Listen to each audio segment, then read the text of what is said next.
evening, ladies and gentlemen. Once again, I have the honor and privilege to be sharing the dais and the stage with one of hospitality sector's global leaders, very well recognized, BWH Hotels. Larry, I'm going to start by asking you that, you are present in 100 countries, 4,300 hotels, and have a history of about 75 years. Tell us a little bit about the journey and how did it pivot along the way to what you've become today, a very, very large established hotel company. First of all, thank you everyone for being here this afternoon and for allowing me to share the stage with you. Very much appreciate it. It's been a very interesting journey. Best Western is almost 78 years of age, and it was one brand until 2010. It was Best Western. In 2010, our membership, and I'll talk about our membership model in a moment, decided that we had a variety of hotels, and the membership voted to create 3 brands: Best Western Plus, and Best Western Premier, 3 brands. So we created those descriptors, and that was really just, if you think about it, 15 years ago that occurred. We recognized that there was demand for other types of hotels, though, and when you look at the brands across the globe, you'll see so many of us have so many brands, and I've been asked that opinion. We don't create brands, consumers do, and we saw that there were other opportunities to expand beyond our, I'll call it, pure membership model, and we then moved into soft branding. So we have 7 brands that are soft branded, and this is kind of a well-kept secret that we're actually the second largest soft branding company in the world. We have 642, and that's an exact number, soft branded hotels around the globe. And so we leveraged our name and expanded into soft branding. We then recognized that there was a demand for boutique hotels, there was a demand for extended stay hotels, and so we have grown to 18 brands in 15 years. And many people say, is that too many? Or are you creating more? My answer is generally, that's enough.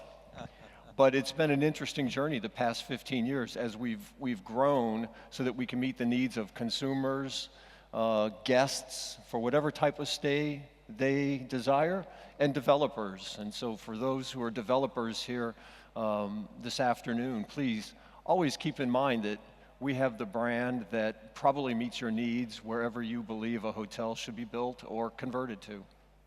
Fabulous. You mentioned something about your member hotels, which is how you operate. You have a membership model, yes, which is different from the regular structure. So tell us a little bit about it. I'm intrigued to know, and I'm sure our audience is, on how does it sort of differentiate, and what opportunities or challenges does this structure throw? Yeah, so when Best Western was formed by a gentleman named M.K. Girton 78 years ago, it was created as a membership association, a referral from one hotelier to another. And we've continued that model in North America. And I know I'm in India, and you're going to say, what's the relevance of this story, Larry? Well, I'll share it with you. We are a member hotel brand, meaning that our members elect our board of directors. We have 7 directors. Our membership, our hoteliers, decide who sits on our board of directors. We don't have shareholders. Our sole purpose is driving hotel success. Our fiduciary duty of our board of directors and executive team is to take the funds that we gather and use those for the sole purpose of growing our brand as well as the success of our hoteliers, driving their hotel success. We have additional strengths like very strict member market area protections and impact rights. What many people don't realize, and the relevance to all of you today, is that our brand standards are voted upon by our members. I have no real authority to say, by way of example, what size television should be in a hotel. Our members vote on those nuances of what brand standards are.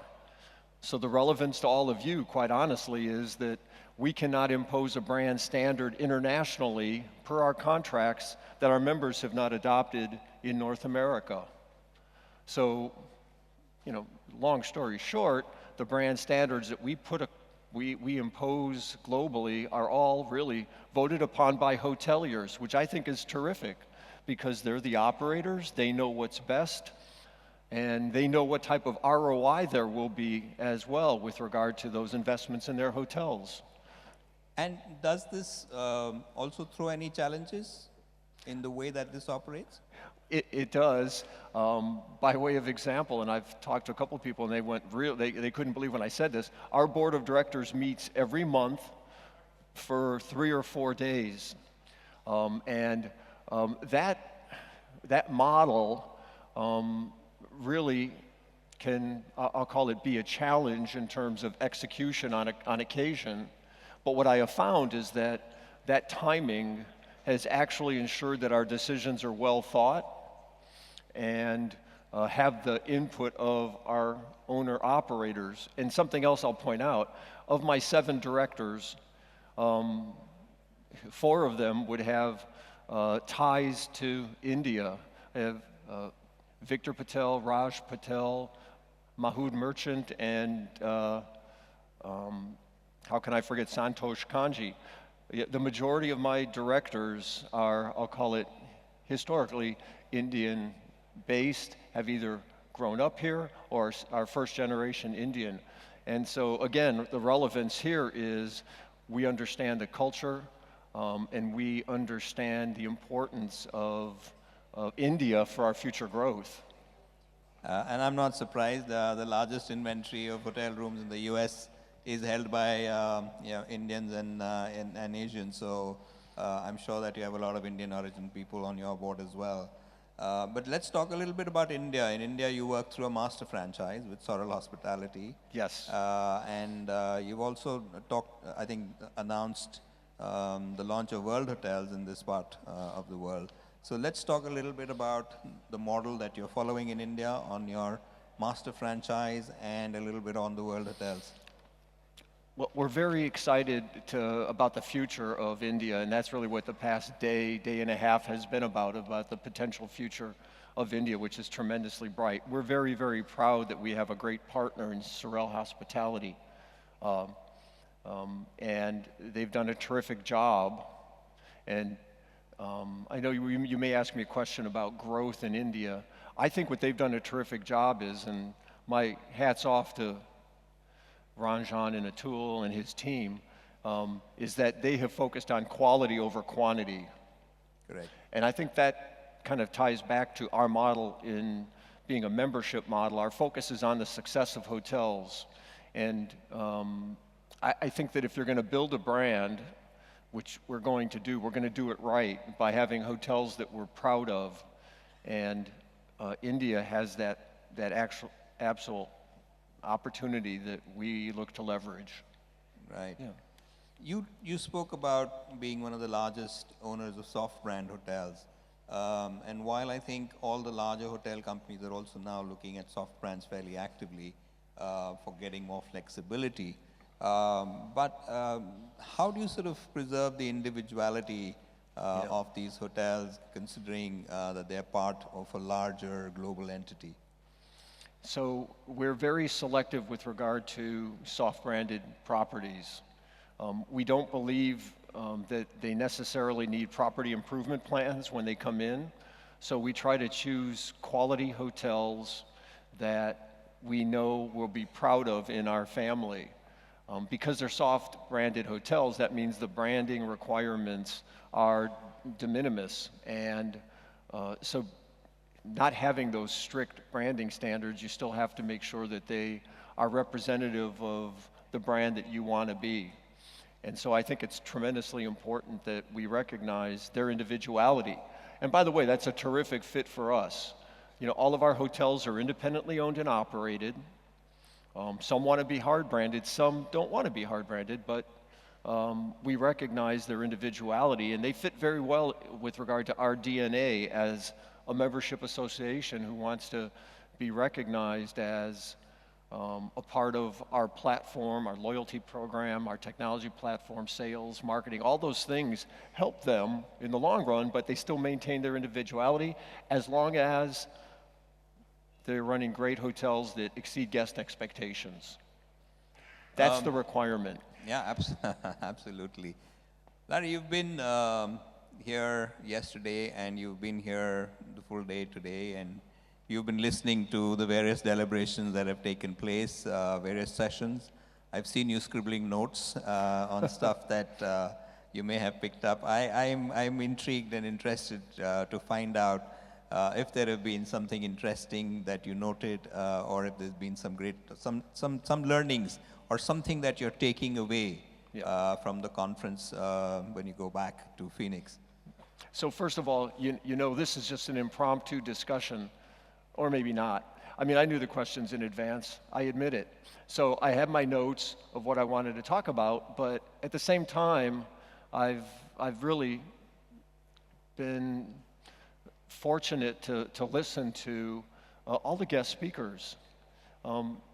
By way of example, someone said, "Why are you going to India? And how do you do business in India?" And I said, "You know what? If you're going to do business in India, you have to spend time in India." I couldn't agree more. Because you have to understand the culture, you have to understand who you're doing business with.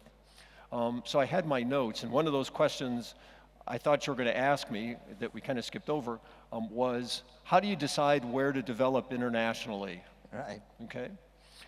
Because that's a question that I've been asked before, and so I have a list of how we decide where growth will occur.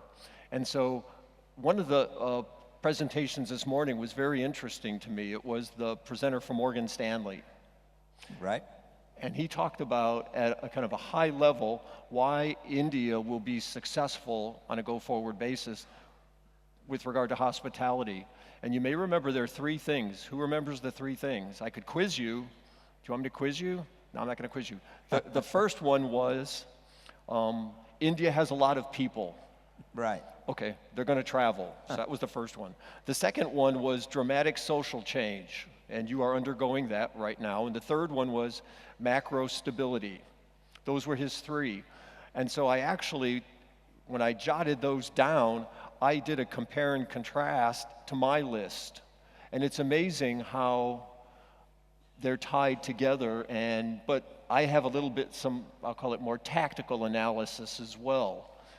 For example, you have to have hoteliers with an appetite to develop. You certainly have that, and that's all of you who are here today. An economy that supports growth. You have a tremendous GDP, I'll call it recent history, which sets a track record of us believing that there's going to be that type of growth here in India. A government that's growing infrastructure. And there was another presenter who talked about how people historically may have said, I don't want to travel in India because it's challenging. It's an 8-hour ride in a bumpy bus. All right, so you're investing in your infrastructure, which I think is tremendously important. And that guest speaker this morning spoke about, if you have that type of friction in travel, people may shy away from it. So that one tied to my concept. I had this concept of high consumer demand. Well, that goes to the population growth. I have little impact of territorial aggression on my list. Little impact of territorial aggression. And he talked about macro stability. He's saying it in a much, I'll call it more formal way than I am, but when you talk about territorial aggression, just think about what happened to Europe when Ukraine was invaded, and how people said, they may not have known where the Ukraine was other than it's in Europe, and so they said, I'm not going to Rome because of the invasion of Ukraine. Had nothing to do with it, but it had that kind of impact on it. Demand drivers. I would ask all of you, do you have demand drivers here in India? Atul, how many temples are there? 650,000 temples in India. Now that will certainly, I think, result in high domestic travel as the next generation and the parents want their children and their grandchildren to witness their heritage. I think that's true. but one of my notes was from a presentation this afternoon, and I don't want to call it criticism, but there was a panel where your government representatives were being criticized, and I heard one of them kind of say or whisper to another, yeah, I'll support you, but I don't have the funds, okay?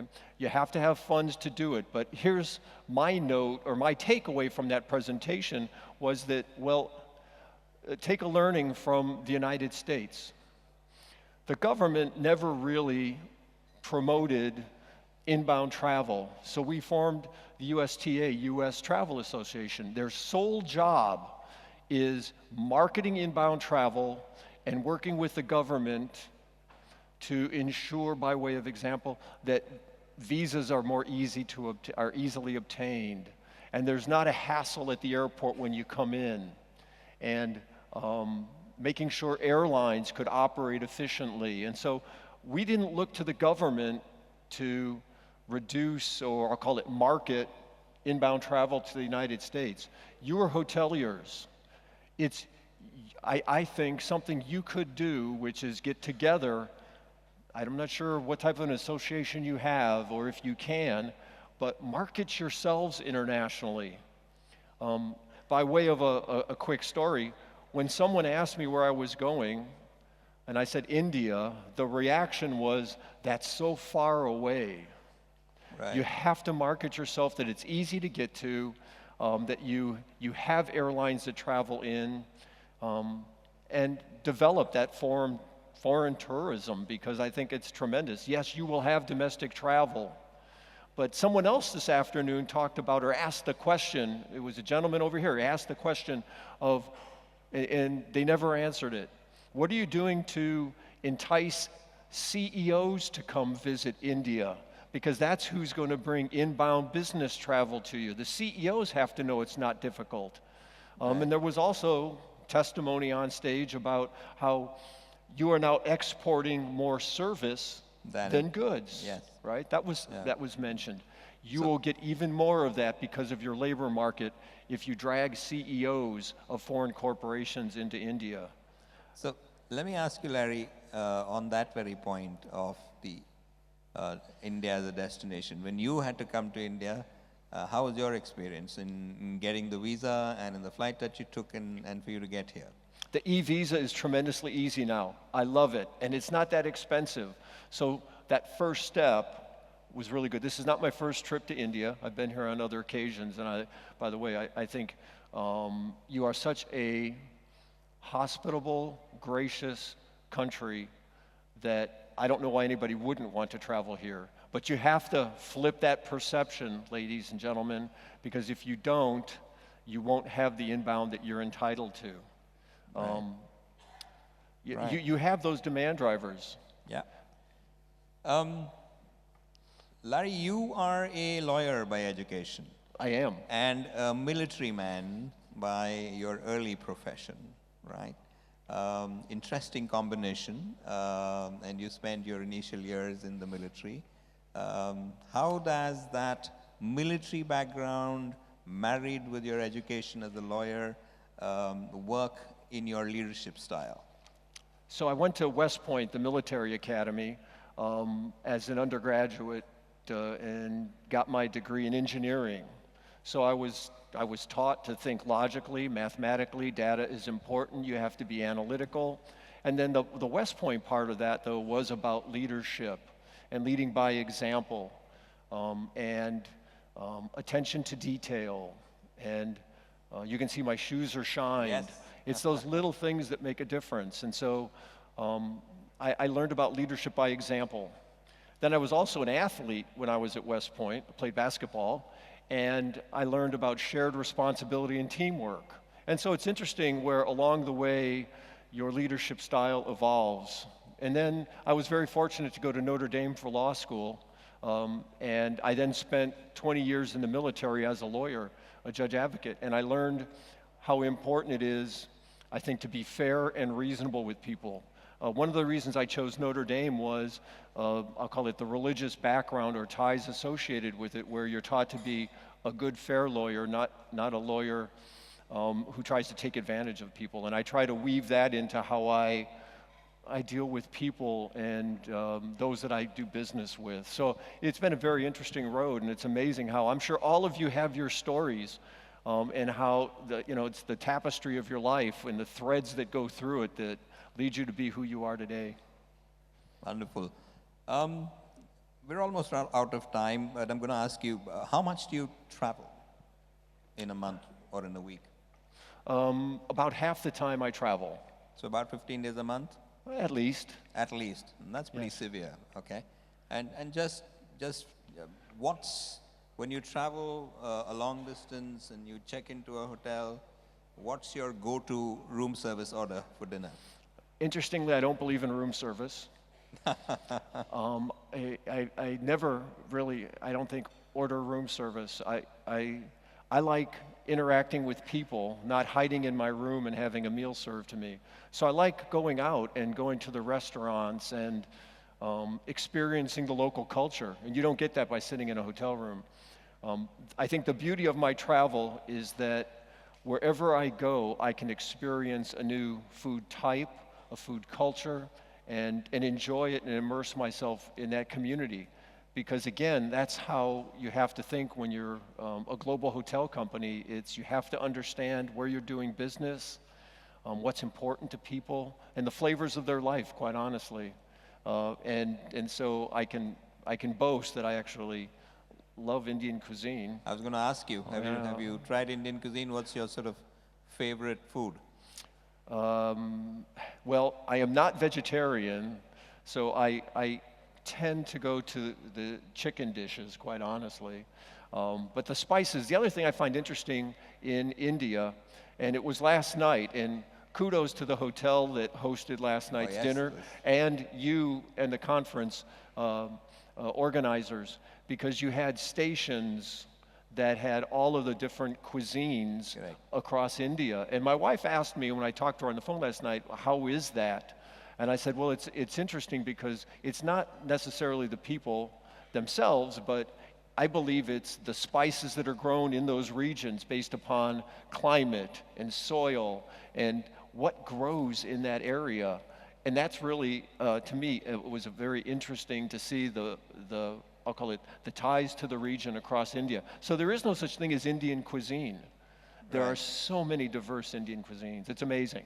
And finally, I know we are out of time. You just mentioned about your wife. Oh, yes. Mary Jo, who's been your wife for 45 years, if I got it right. 47 and counting. Okay, 47 and counting. Fabulous. Yes. So quickly, where did you meet her and how did you propose? So I met her when I was 14 years old. Oh, wow, 14. 14, in high school. How old was she? 14. And we went to high school together, and so fell in love at a very early age. But then when I went to West Point, cadets cannot be married. Correct. So we dated long distance. She was from Indiana, and I was in school in New York. And we dated throughout that period of time. I don't know how we did it successfully. Some very expensive phone bills that I forwarded to my parents, and they paid them. That's the least they could have done. And graduated from West Point on a Wednesday. We got married on Saturday.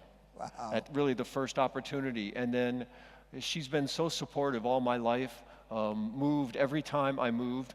In my 20-year military career, we lived in 16 locations. She was supportive across that military career, and I owe it a lot to her. We all owe it to our significant others, quite honestly, who support us and allow us to be successful, and she's the perfect example of that. Absolutely. We all owe it, like you said, to our significant others for most of the success we have in our life.